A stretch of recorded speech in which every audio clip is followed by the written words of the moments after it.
계속해서 베드로후서에 있는 말씀 우리 함께 보십시다. 베드로후서 11장 12절에서 21절까지. 베드로후서 1장 12절에서 21절까지 우리 함께 교독하도록 하겠습니다. 그러므로 너희가 이것을 알고 이미 있는 진리에 서 있으나 내가 항상 너희에게 생각나게 하려 하노라.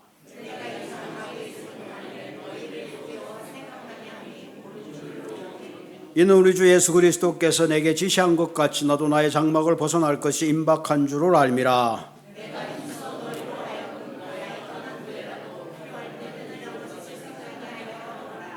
우리 주 예수 그리스도의 능력과 강림하심을 너에게 알게 한 것이 교회에 만든 이야기를 따른 것이 아니요 우리는 그의 크신 위엄을 친히 본 자라.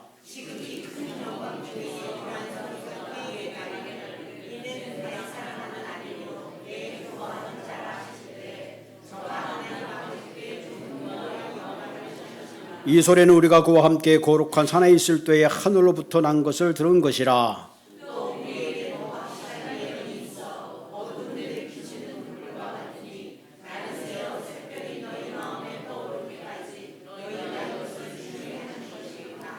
먼저 알 것은 성경은 모든 예언은 사서로이 풀 것이 아니니 예언은 언제든지 사람의 뜻으로 낸 것이 아니요 오직 성령의 감동함을 받은 사람들이 하나님께 받아 말한 것이라. 아멘.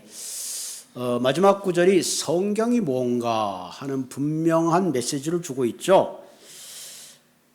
예언은 사람의 뜻으로 낸 것이 아니오 오직 성령의 감동하심을 받은 사람들이 하나님께 받아 말한 것이라. 아멘. 이 3927 성경은 여기 마가복음 저자가 있지만 그 사람들이 자기의 철학, 자기의 사상을 쓴 것이 아니라 뭐라고요? 성령의 감동을 받아서 기록한 것이라. 여러분 학교 다닐 때 받아쓰기 있죠? 받아쓰기. 옛날에 그 연필 깡들하고 고생했잖아. 침 붙여가면서 막 썼는데 선생님이 아버지 그러면 아버지 쓰고 어머니 그 받아쓰기 기억하시면 돼요. 받아쓰기 하는 사람이 아버지 했는데 거기다가 그냥 3촌 써버리면 점수 빵점 나요. 빵점. 아버지 그러면 아버지를 써야 돼요. 받아쓰기. 마찬가지 성경은 하나님께서 저자들에게 성령의 감동으로 받아쓰기를 한 거예요. 받아쓰기. 그렇기 때문에 이 성경은 사사로이 풀지 말라는 얘기 뭐야? 내 생각대로 해석하지 말고 하나님 이게 무슨 뜻입니까? 이 말씀이 내게 도대체 무슨 말씀을 하십니까? 역사적인 배경 그런 여러 가지를 생각하면서 하나님의 감동으로 읽을 때에 이 말씀이 여러분 삶 속에 감동이 준 줄로 믿습니다. 아멘. 그러니까 여러분 성경 읽을 때 이게 소설이 아니다. 이건 소설이 아니고 하나님의 감동을 받아 쓴 것이다. 그때 이 말씀이 하나하나 그런 마음을 가지고 읽을 때 여러분이 큰 은혜가 될 줄로 믿습니다. 생각나게 하노라. 오늘 베드로 후서의 베드로는 계속 생각나게 한다는 거. 뭘 생각나게 하느냐? 너희들이 십자가의 은혜로 구원받고 주님이 재림하신 그것을 약속받은 하나님의 자녀임을 계속 생각나게 한다. 생각나게 한다. 왜 자꾸 생각나게 하는 걸까요? 잊어버리니까. 어떤 분이 그러더라고요. 잔소리 많이 하는 부인이 계실수록 남편이 오래 산대. 왜 그러냐니까 자꾸 기억해가지고 그냥 그대로 하려고 애를 쓰다 보니까 오래 산다는 거예요. 그러니까 자꾸 잊어버리지 않도록 계속 리마인드 하는 거죠. 우리가 매주 설교하는 이유가 뭐예요? 하나님의 은혜를 알잖아요. 하나님의 사랑을 알고 어떻게 살아야 되는지 아는데 잊어버려서 다 주일날 하면 원수를 사랑하고 주일날 하시면 내 이웃을 사랑하십시오. 주일날 하면 또 자꾸 좋은 얘기를 계속하는 거. 왜? 잃어버리니까.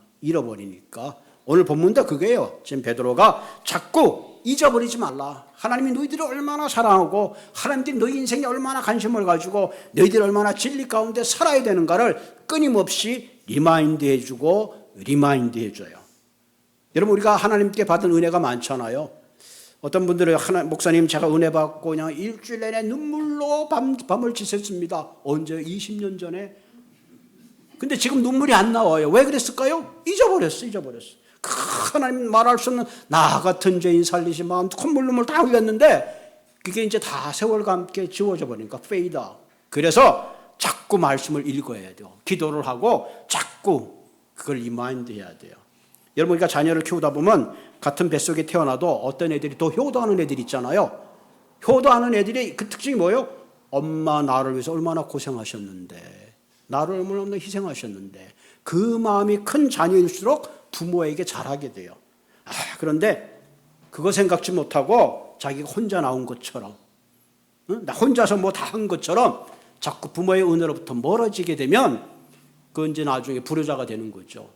마찬가지로 우리의 신앙도 하나님의 은혜를 끊임없이 리마인드하고 기억해야 돼요. 이스라엘 역사의 가장 문제가 뭐냐면 잊어버린 거야. 내가 너희들이 출애굽에서 인도한 하나님 걸 잃어버린 거예요. 너희들이 광야에서 40년 동안 생고생할 때 내가 너희들이 하나님의 만나와 메추라기를 먹인 걸 잊어버린 거예요. 그래서 자꾸 엉뚱한 짓을 하는 거야. 엉뚱한 짓. 여러분 우리의 신앙도 마찬가지예요. 하나님이 주신 은혜를 잃어버리니까 자꾸 엉뚱한 짓을 하는 거예요. 늘 은혜에 잠겨있는 여러분이 되시기를 바랍니다. 여러분 우리 인생을 살아가면서 때때로 내가 가장 소중하게 생각하는 것들이 참 많이 있어요. 어떤 사람은 그냥 돈을 버는 거, 돈 버는 거 필요하죠. 얼마나 필요해요. 우리 삶에 꼭 필요한 거 아니에요. 그러나 그것이 인생의 목적이 되어서는 안 되죠. 왜? 그것이 나를 지켜주지 않으니까. 내가 돈을 아무리 많이 벌었는데도 어느 날 건강이 가고 어느 날 말이요, 내 삶이 끝나버리면 그 버는 거 아무것도 소용없는 거예요. 그래서 하나님은 그런 부자를 어리석다 그랬어요. 돈을 버는 게 어리석은 게 아니라 삶의 어떤 목적의식을 가지고 사는 거 참 중요해요. 많이 벌어서 좋은 일에 많이 있으면 얼마나 좋아요. 그러나 내 삶의 분명한 가치, 목적, 그 돈이 내 삶을 행복하게 해주고 내 삶의 영원한 가치를 지켜주지는 않는다 하는 것을 알아라는 거죠. 아까 우리 성가대 찬양에 나의 등 뒤에서 나를 뭐예요? 도우시는 하나님. 근데 세상은 나의 등 뒤에서 나를 미는 사람이 더 많잖아요. 나를 도우시는 하나님, 내 인생의 전부를 걸어도 후회하지 않는, 내가 아무리 배반할지라도 나의 손을 놓지 않는 그 하나님, 거기에 우리의 삶을 투자할 때 그거야말로 대박나는 진정 복된 인생인 줄 믿으시길 바랍니다. 아멘. 세상에 수많은 인구가 있지만 그 가운데 내가 하나님을 알고 하나님을 나의 주인으로 모신 그 자체, 하나님이 나를 창조했구나, 이걸 깨닫는 거예요. 아무나 깨닫는 거 아니에요. 하나님의 은혜입니다. 하나님의 은혜예요. 그 은혜 생각할 때 내가 하나님을 이렇게 많은 은혜를 받았는데 내가 주님을 위해서 무엇을 할고 이런 마음으로 살아가는 것, 그것이 그리스도인의 자세입니다. 어떤 농부가 대박을 꿈꾸면서 경마장에 가가지고 경마표를 매일 삽니다. 이 경마가 굉장히 그 퍼센테이지가 높죠. 전 경마표를 한 번도 안 사봤는데 그 퍼센트가 굉장히 높습니다. 근데 살 때마다 1등을 못하고 자기가 산 표가 시원찮은 거예요. 그럼 어느 날 진짜 그걸 샀는데 진짜 자기가 산 경마표가 1등에 당첨됐어요. 그래서 그 액수가 무려 1억 불이에요. 1억 불이 얼마인지 모르겠어 나는. 하여간 그렇게 1억 불에 당첨이 된 거야. 그 경마장에 당첨이 됐는데 그 사람을 조회를 해보니까 가난한 농부야. 어느 날 당신이 1억에 당첨됐다 그러면 기절하고 죽을 것 같아, 심장마비로. 그래가지고 그걸 어떻게 전달하나. 그러다 그 동네에 신부님이 계셨어요.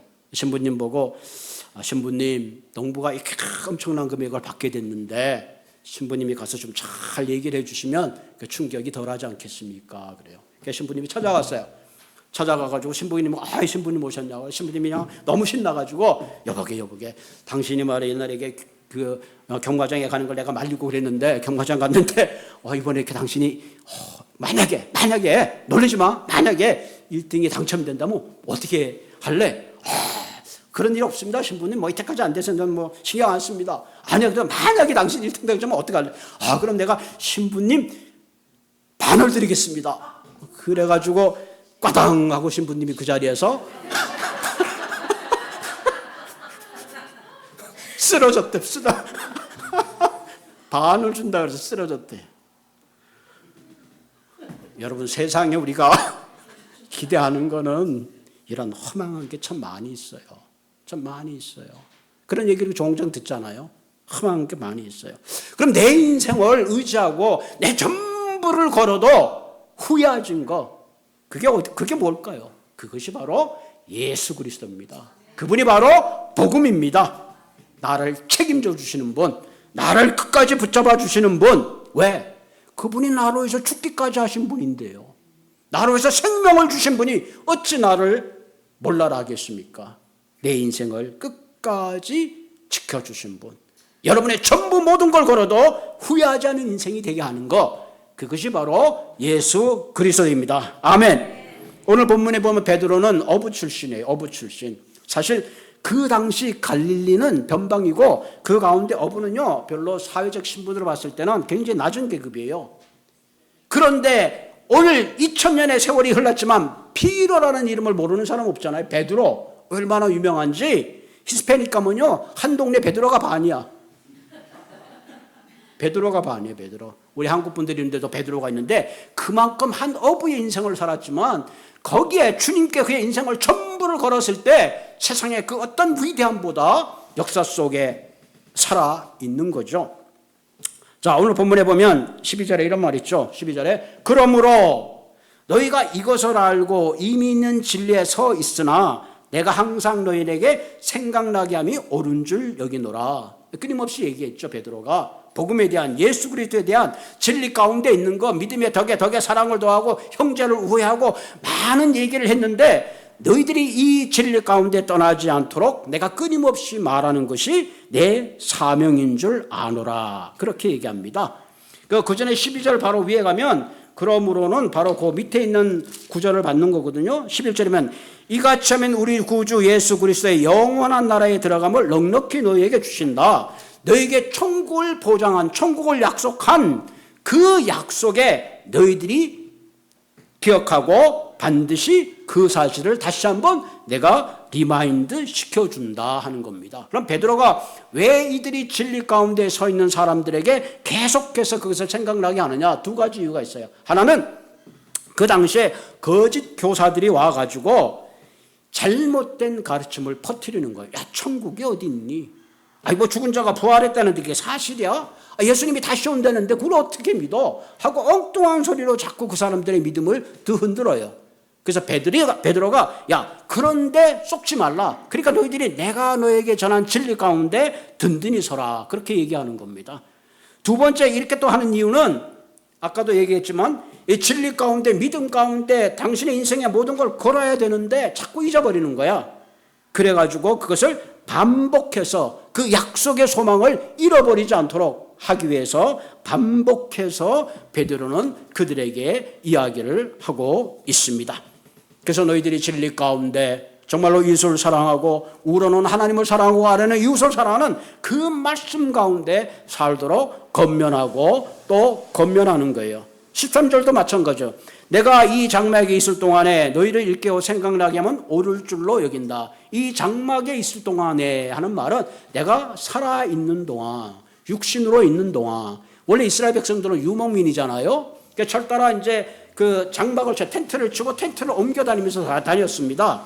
그러니까 장막의 특징은 영원한 집이 아니에요. 영원한 쉘터가 아니에요. 옮겨가는 거예요. 옮겨가는 거. 그래서 이 베드로는 나도 내 이세 장막이 있지만 언젠가 이 장막이 옮겨간다는 거죠. 어디로 옮겨갈지 모르지만 내 장막이 옮겨가는 그때가 끝이라는 거죠. 그래서 베드로의 최대의 관심자는 언제나 예수 그리스도와 복음이었어요. 그는 예수 그리스도에 그의 전생을 걸고 살아왔습니다. 아마 베드로가 다시 태어난다 할지라도 베드로는 세상 어떤 것보다 그리스도와 복음을 위해서 아마 살려고 할 겁니다. 그런 의미에서 베드로의 최대의 관심, 그의 인생의 전부를 걸었던 복음과 예수 그리스도에 저와 여러분들의 인생을 거는 그런 삶이 되시기를 주님의 이름으로 부탁을 드립니다. 여러분, 교회가 외형적으로 성장하고 부흥하는 거 필요합니다. 그러나 교회는 잃어버린 영혼, 예수 그리스도와 복음에 대한 열정이 있어야 돼요. 사실 그거 잃어버리면 아무 소용이 없죠. 그런 의미에서 어떻게 하면 우리가 주님을 우리의 최대 관심사로, 복음을 우리의 최대 관심사로 우리가 살아갈 수 있겠는가? 그러기 위해서는 세 가지 자질이 필요한데 첫 번째 필요한 게 맡김의 영성입니다. 내가 주님 앞에 내 삶의 전부를 걸기 위해서는, 한마디로 올인하기 위해서는 내 삶의 전부를 맡길 수 있는 믿음이 있어야 합니다. 내가 죽은 다음에 주님께 맡기는 게 아니라 매 순간 매 순간 주님을 의지하고 내 삶을 맡겨드려야 합니다. 본문 14절에 보면, 본문 14절 내려볼래요? 본문 14절에 보면 뭐래서 이는 우리 주 예수 그리스도께서 내게 지시하신 것 같이 나도 나의 장막 벗어날 것이 임박한 줄 안다. 이게 굉장히 재미있는 말을 하고 있는데, 내게 지시하신 것 같이. 그러니까 성경에 보면요, 예수님이 내가 언제쯤 죽을 거다 그렇게 베드로에게 얘기하신 적이 있어요. 아마 여러분들도 예수님이 너 언제쯤 죽을 거다 그러면 굉장히 좋을 것 같은데 우린 잘 모르잖아요. 그러니까 베드로에게 특별한 하나님, 예수님이 그런 지시를 했어요. 그래서 나도 그 날이 이제 얼추 가까운 것을 안다. 이제 그렇게 이야기한, 장막을 벗을 날이 얼마 남지 않은 것을 알고 있다. 그런 얘기를 합니다. 여러분, 이거 요한복음 21장 18절 19절에 이런 얘기가 있어요. 이게 베드로에게 예수님이 하신 말씀이에요. 내가 진실로 진실로 내게 이르노니 내가 젊어서 스스로 띠뛰고 원하는 쪽으로 다녔거니와, 젊어서는 내 마음대로 한다는 거죠. 그러나 늙어서는 내 팔을 벌리니 남이 내게 띠띠우고 원하지 않는 곳으로 데려가지라. 늙어서는 내 의지와 상관없이 다른 사람이 너를 데려간다는 거죠. 자, 이 말씀을 하시면 베드로가 어떠한 죽음으로 하나님께 영광 돌릴 것을 가리키심이라. 이 말씀을 하시고 베드로에게 이르시되 나를 따라오너라 하시니, 그래서 베드로가 이제 따라갔잖아요. 그러니까 베드로는 예수님이 이 말씀을 기억한 거니까, 나는 젊어서 암으로 죽는 게 아니고 내가 늙을 때까지 하나님이 내 삶을 책임져 주는구나, 그런 생각을 가지고 있었던 거죠. 여러분, 사도행전 12장에 보면 헤롯 아그리파가 그 당시에 종교의 최고 지도자인 야고보를 처형했어요. 목 베어서 죽였잖아요. 그러니까 유대인들이 막 너무 좋아하는 거야. 헤롯 아그리파가 자신의 정치적인 것을 든든히 하기 위해서 그 다음 단계로 뭘 했냐면 베드로를 잡아줬어요. 베드로를 잡아가지고 군인 내패에 맡겨가지고 지키게 했어요. 그리고 무교절 끝나는 날 베드로를 참수형을 하기로 이미 결정이 나 있었어요. 그러니까 베드로는 옥에 갇혀 있는 거예요. 베드로는 옥에 갇혀 있습니다. 그때 교회가 이미 야고보가 죽었는데 이 베드로도 이미 갇혀 있으니까 뭐 죽는 거는 100%거든요. 그러니까 교회가 막 기도한 거야. 열심히 기도하는데 바깥에 문소리가 들려가서 한참 기도하다가 꼬마아이가, 어른들이 너무 열심히 기도하니까 가서 문을 띡 열어봤더니 베드로가 와 있는 거야. 베드로가 살아왔습니다. 베드로가 살아왔습니다. 그러니까 사람들이 거짓말하지 마, 베드로의 천사가 왔을까, 베드로의 천사가 왔을 거야. 그래도 보니까 진짜 베드로가 살아 돌아왔습니다. 그런데요, 사도행전 12장을 가만히 읽어보면 교회가 막 기도할 때 베드로는 내일이면 죽어요. 왜냐면 야고보가 죽었으나요. 그러니까 베드로가 내일은 죽은데 얼마나 그 인생이 참, 하나님 인생이 이게 뭡니까? 내가 내일 참수형을 당하게 되는데 막 난리가 났을 것 같은데, 성경을 가만히 보면 베드로가 깊은 잠이 들어와서 천사가 나타나는데도 몰라요. 막 허리를 찔러가지고 깨운 거야. 베드로가 이게 누구지? 꿈결에 천사가 나타나가지고 천사를 따라서 옥문을 하나하나 지나가지고 마가의 다락방까지 왔더라. 그런 내용이 사도행전 12장에 기록되어 있습니다. 그 얘기는 무엇을 얘기하는 거예요? 베드로는 지금 내일 너희들이 나를 참수한다 그러지만 아직도 내가 늙어야지 죽는다. 나는 예수님이 난 늙어서 죽으면 되는데 너희들이 감히 나를 어떻게 할 거냐. 이 말은 뭐예요? 베드로는 자신의 죽는 시기 그 모든 상황을 예수 그리스도에게 전적으로 맡긴 거예요. 예수님이 내가 늙어서 죽는다 그랬는데 예수님이 잘못 예언한 거 아닌가? 얼마나 의심이 들겠어요. 그러나 베드로는 생각했어요. 내 상황이 아무리 절망적일지라도 하나님이 말하는 그의 타임에 내 삶을 데려가실 것이다. 그렇게 생각한 거예요. 그래서 그의 삶의 죽음까지도 그는 주님께 맡겼던 거죠. 그래서 15절에 보면 내가 힘써 너희로 하여금 내가 떠난 후에, 죽은 후에죠. 떠난 후에도 어느 때나 이런 것을 생각나게 하노라.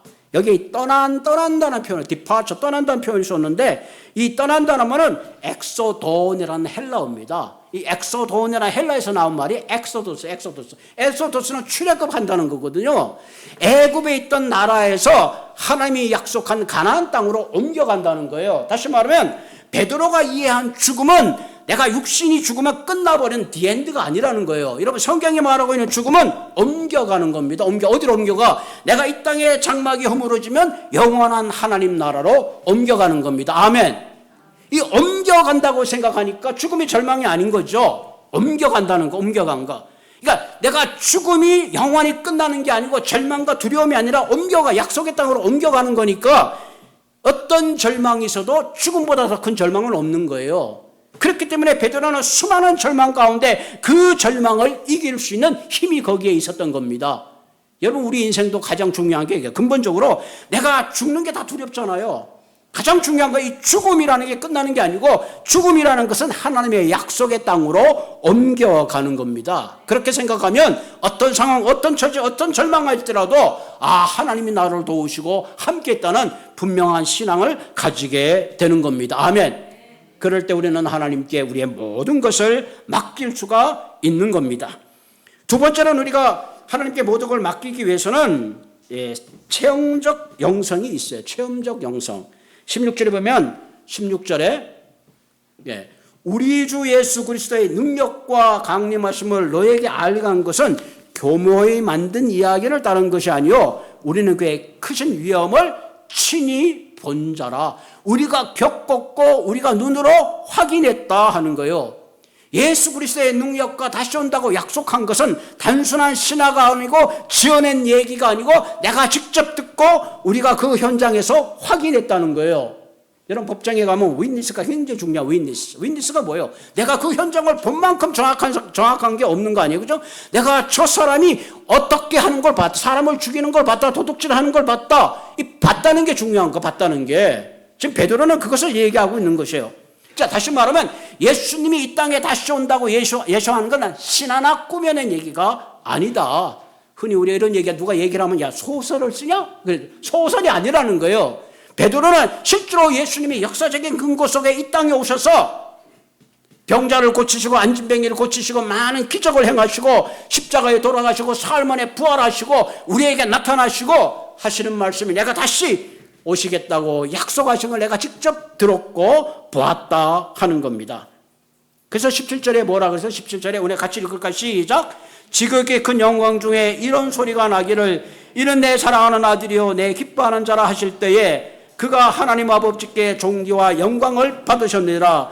이 소리는 우리가 그와 함께 거룩한 산에 있을 때 하늘로부터 난 것을 들은 것이라. 아멘. 하늘로부터 난 것을 들은 것이라. 한 번은 예수님이 베드로와 야고보와 요한을 데리고 산에 올라가셨어요. 막 그냥 따라갔더니 갑자기 예수님의 옷에 광채가 나면서 예수님이 갑자기 모세와 엘리야와 이야기를 하는 거예요. 베드로가 깜짝 놀라서 한 번도 그런 모습을 본 적이 없으니까요. 베드로가 주님 너무 좋습니다. 여기에 장막을 지읍시다. 막 황홀한 가운데 있을 때 하늘에서 음성이 들려서 이는 내 사랑하는 아들이요 내 기뻐하는 자니 너는 저의 말을 들으라. 여러분 생각해 보세요. 그 광경을 목격했던 베드로는 평생 잊을 수 없는 거예요. 지금 베드로가 그 얘기하는 거야. 내가 그 소리를 생생히 들었다. 그분은 하나님의 아들 메시아요 이 땅에 다시 심판자로 능력 가운데 오신다는 걸 내가 증명할 수 있다. 그렇게 이야기하는 겁니다. 여러분 우리가 신앙생활 할 때도요 이런 나만의 체험이 있어야 됩니다. 체험이 있어야 돼요. 그 사랑과 감격이 있을 때에 거기에 헌신과 순종이 있어요. 여러분 시편 34편 8절에 너희는 여호와의 선하심을 맛보아 알지어다 그에게 피하는 자는 복이 있도다. 뭘 보아 알라고요? 맛보아 알지어다. 맛보아.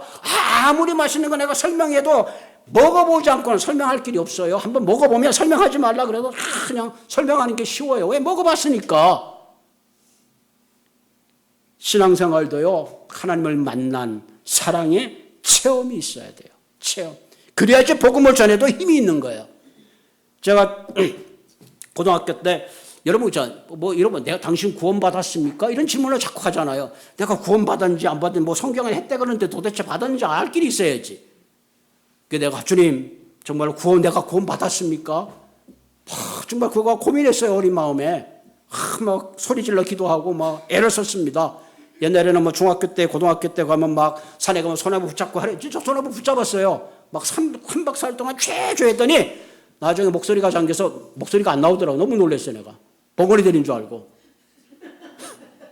제가 원래 목소리가 좋았거든요. 지금 좀 이렇게 된데. 그때 아마 목소리가 커졌던 것 같아요. 막 3일을 땀을 흘리면서 하나님 보여주십시오. 막 그냥 안 그러면 뛰어내리겠습니다. 막 이런 식으로 공간을 협박까지 했는데. 그때 하나님이 저를 찾아왔어요.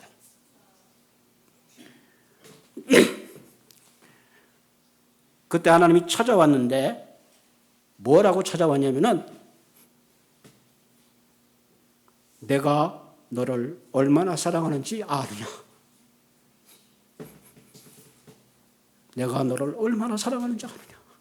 그런데 그 음성과 그 하나님의 찾아오심을 경험했을 때는요, 그거 뭐 말할 수 없어요. 뭐 이성, 내가 뭐 하나님 나를 구원해서 안 구해서 그런 질문 자체가 너무 유치한 거야. 너무 유치해. 하나님 나를 이처럼 사랑하는구나. 내가 뭔데 하나님이 이처럼 사랑하실까? 그때 그 하나님의 내 체험은요, 내 평생 동안 잊을 수가 없어요. 그 체험은 잊을 수가 없어요. 그래서 그때 제가 결심한 게, 하나님이 나를 이처럼 사랑하는데 내가 주님을 위해서 뭘 하면 좋을까? 뭘 하면 좋을까? 그때 그래 별건 아니지만 내가 부족하지만 그래도 하나님의 사역을 위해서 내가 살아야 되겠다. 그때 그런 결심을 하고, 그리고 두 번째 주신 하나님의 말씀이 마태복음 4장 19절 말씀이에요. 나를 따라오너라. 내가 너로 사람 낳는 어부가 되게 해주시겠다. 그래서 제가 원래는 일반 대학을 나왔어요. 그래서 그 음성을 듣고 그 소리를 듣고 그 하나님의 부르심에 가끔 제가 좀 수상하긴 수상해요. 왜 예수 베드로 보고 따라오라면 그물을 버려두고 따라갔을까? 아니 왜 그랬을까? 왜 그랬을까? 그건요 이유가 없어요. 하나님이 부르시면 가는 거예요. 그게 하나님이 우리의 창조주기 때문에 그렇습니다. 아멘. 우리가 신앙의 개인의 처음이 있어야 돼요. 그럼 교회 오는 것이 기쁘고 내가 주님을 위해서 뭘 할고 아깝지가 않은 거예요. 그런 신앙의 체험이 저는 여러분 한 사람 한 사람이 있기를 주의 이름으로 부탁을 드립니다. 세 번째 필요한 것이 말씀의 영성이 있어야 돼. 말씀의 영성. 19절 볼까? 19절. 또 우리에게는 또 확실한 예언이 있어 어두운 데를 비추는 등불과 같으니 날이 새어 새벽이 너희 마음에 떠오르기까지 너희가 이것을 주의하는 것이 옳으니라. 여러분 체험보다 더 확실한 것이 말씀에 대한 영성이에요. 여러분 이런 체험들은 어떨 때는 잊혀지기도 해요. 가끔 제가 아까 말씀드렸잖아요. 이런 감동이 가끔은 또 없어져요. 그러나 더 중요한 건 체험보다 중요한 것이 있는데 하나님의 말씀이 마치 어두운 등불을 밝히는 빛과 같고 샛별과 같다는 거예요. 내 인생이 어느 길로 살아야 되는 것이 보람있는 인생인지 모를 때에 말씀을 통해서 하나님이 우리에게 참된 인생의 길을 주시고 생명의 길을 주시고 어떤 게 사망의 길인지 어떤 게 생명의 길인지를 분별할 수 있는 지혜를 허락해 주시는 겁니다. 아멘. 그래서 20절에 보면서 먼저 할 것은 성경은 모든 영혼으로 사사히 풀 것이 아니라 성경을 내 멋대로 풀기 때문에 아전인수로 해석하기 때문에 2단이 생겨나고 3단이 생겨나는 거예요.